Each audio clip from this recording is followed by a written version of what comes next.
রাজশাহী অঞ্চলের উপর দিয়ে বয়ে যাচ্ছে মাঝারি থেকে তীব্র তাপপ্রবাহ। গত 22 এপ্রিল রাজশাহীতে সর্বোচ্চ তাপমাত্রা রেকর্ড করা হয়েছে 40 ডিগ্রি সেলসিয়াস, যা চলতি মৌসুমের সর্বোচ্চ তাপমাত্রা। গত কয়েকদিন থেকে তাপমাত্রা ওঠানামা করছে 38 থেকে 40 ডিগ্রি সেলসিয়াসের মধ্যে। এরই মধ্যে ভ্যাপসা গরমে বিপর্যস্ত হয়ে পড়ছে জনজীবন। আবহাওয়া অফিস বলছে এই দাবদাহ থাকবে আরও কিছুদিন। আগামীর অগ্রগতির ভিত্তি আনোয়ার ইস্পাত, স্ট্রংগেস্ট স্টিল সিন্স 1978। গত কয়েকদিন থেকে রাজশাহীতে তাপমাত্রা ওঠানামা করছে 38 থেকে 40 ডিগ্রি সেলসিয়াসের মধ্যে। এরই মধ্যে রাজশাহীতে হিটস্ট্রোকে একজনের মৃত্যুর ঘটনাও ঘটেছে।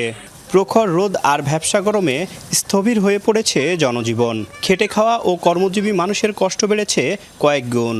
জনজীবন তো একটা দুর্বিষহ পরিস্থিতিতে যাচ্ছে গরমের কারণে। এর মধ্যে আবার অবশ্য বাড়তি চাপ তৈরি হয়েছে, ওটা অস্বীকার করার সুযোগ নেই যে বিদ্যুতের ঘাটতি তো হচ্ছে বা সঠিক সময় পাওয়া যাচ্ছে না।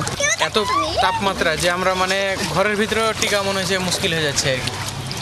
এই কারণে তো কাজ ছেড়ে কিন্তু এখন পুকুরে ঝাঁপ দেওয়ার ইচ্ছে হচ্ছে। বৈরী এই আবহাওয়ায় সবচেয়ে বেশি বিপাকে পড়েছেন খেটে খাওয়া শ্রমজীবী মানুষ। তীব্র রোদ আর গরম উপেক্ষা করে কাজ করছেন তারা।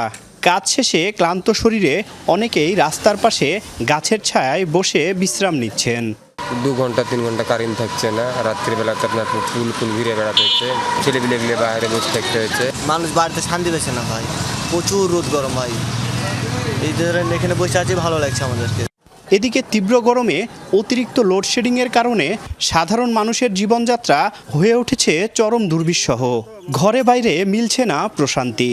আমরা মেসে থাকি, মেসে আমাদের প্রায় সারাদিনই বিদ্যুতের সমস্যা হয়, যার কারণে আমরা পানিরও অনেক সমস্যা।